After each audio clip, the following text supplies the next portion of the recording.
Okay. Yeah. Your reaction on what happened?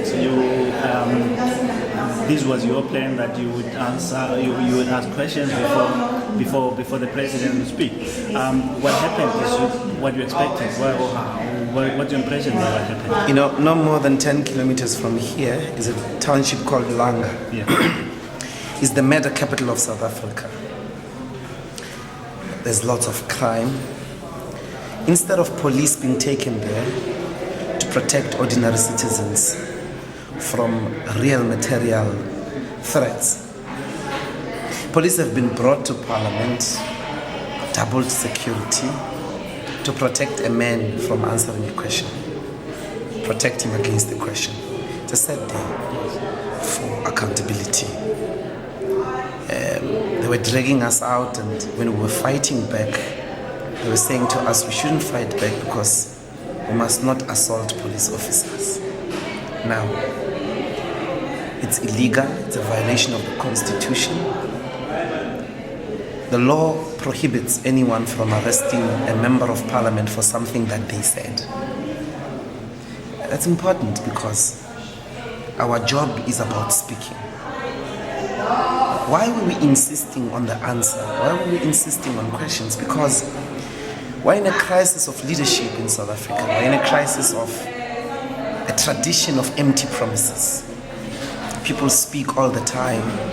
They unravel huge parties to just speak on top of our heads. But they are unable to be held accountable for the things that they say. So we wanted the president to answer questions because we need to restore meaning to speech. We need to restore meaning to the things people say.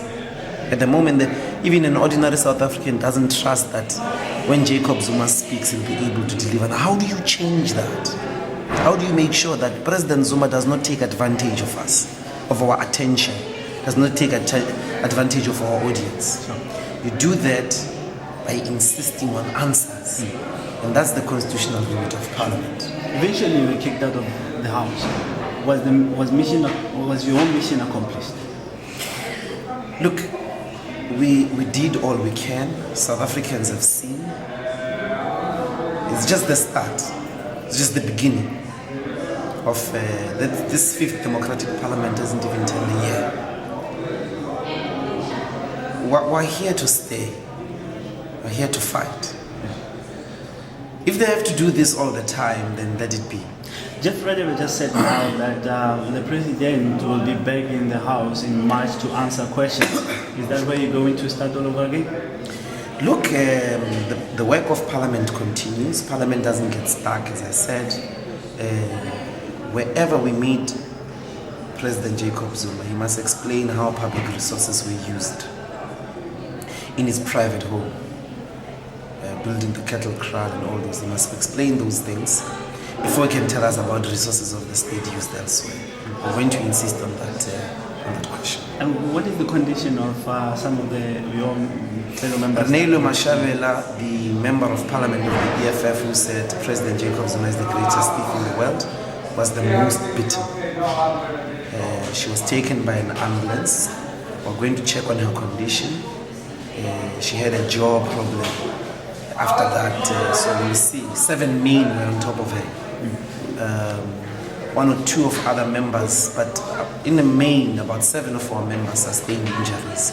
But will survive. We're made of revolutionary iron. Sure. I hear that when you leave the house, there's a door that leaves the house and the other door. All doors were locked. What was it telling you? Look, we're fighting with these people. The Secretary General, the Honorable Godred Gaji, was taken into the tunnel.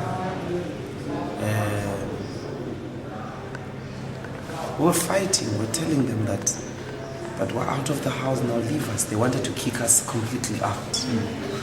So yes, that's what. And what happened to Julius? Apparently he was taken to the dungeon. No, they couldn't take the commander-in-chief to the dungeon. The Secretary General, they did. We fought with them.